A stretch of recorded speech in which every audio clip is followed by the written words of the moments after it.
প্রিয় দর্শক শ্রোতা, আসসালামু আলাইকুম। গার্ডেন ওয়ান বিডি চ্যানেলের পক্ষ থেকে আপনাদের জন্য নিয়ে এসেছি কিভাবে পাথরকুচি পাতাকে সুন্দরভাবে টবের মধ্যে দিয়ে নতুন চারা তৈরি করে নেবেন। প্রিয় দর্শক শ্রোতা, কে না জানে আদিকাল থেকে এই পাথরকুচি মহৌষধি হিসাবে চলে আসছে। এই পাতার ব্যবহার আজকেও চলছে সমান তালে। এই পাতা দিয়ে অনেক প্রকারের ঔষধ তৈরি করা হয় এবং ঘরোয়াভাবে অনেক ট্রিটমেন্ট করা হয়। সেই ট্রিটমেন্টগুলোর জন্য আমরা আমাদের নিজেদের বারান্দা বাগান, ছাদ বাগান, আঙ্গিনা বাগান, যে কোনো বাগানে এইরকম একটা গাছ পাথরকুচি অবশ্যই রাখতে পারি।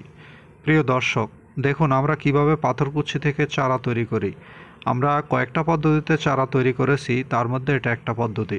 দেখুন খুব সহজে আমরা পাথরকুচি পাতাগুলোকে টবের মাটিতে পাতাগুলোকে বিছিয়ে দিয়ে তার উপরে কিছু কাঠি দিয়ে একটু চাপ দিয়ে রাখছি, যাতে করে পাতাগুলো মাটির সাথে মিশে থাকে।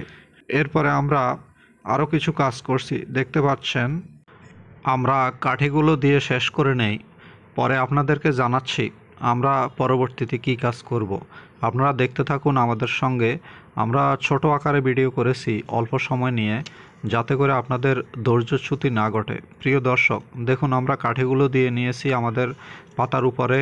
তো আমরা মাটিতে, টবের মাটিতে পাতাগুলোকে রেখে তার উপরে কিছু কাঠি দিয়েছি। এরপরে দুটো পাথর দিয়ে দেখুন কাঠিগুলোকে চাপ দিছি, যাতে করে এই চাপটা পাতাতে গিয়ে লাগে, অর্থাৎ পাতা মাটির সাথে সংযুক্ত হয়ে যায়।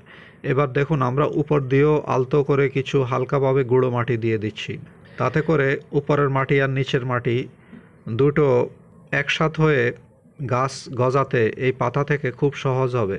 প্রিয় দর্শক শ্রোতা, দেখুন আমরা এবার একটু পানি স্প্রে করে দিচ্ছি। খুব বেশি পানি স্প্রে করলে পাতা পচে যাবে, তাই অল্প পরিমাণে পানি স্প্রে করতে হবে।